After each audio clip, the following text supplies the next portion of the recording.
God will provide a sheep for the burnt offering, my son, Abraham answered, and they both walked on together. Genesis 22 and verse 8. Abraham did some remarkable things by faith as he followed God, but he also made a mess of some situations as well. Eventually he was asked to demonstrate an ultimate proof of his devotion to God by being asked to sacrifice his one and only son. There are many arguments that Abraham could have used against this, in fact many we could think of. However, he decided he should do what God asked. His absolute intention of following God's command was actually rewarded by the life of Isaac being saved. Now, we don't fully understand the ways of God. Some things like this incident seem strange. However, all things considered, it is still better to place your trust, your faith, your belief in God, our Creator.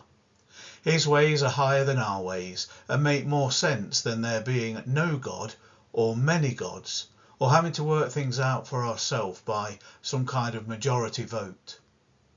On the way to the place of sacrifice, we read there in Genesis 22 and verse 8 that Abraham, on being asked by Isaac where the sheep for the sacrifice is, answered, God will provide. As it happened, on being able to refrain from offering his son, a ram caught in thickets, then was sacrificed in place of Isaac. It became his substitute. These events took place on or near the hill where God's own Son eventually would become the sacrifice, the offering to take away the sins of the world. Sin must be punished, but God is teaching through these things that the punishment due for sinners will be taken by someone else.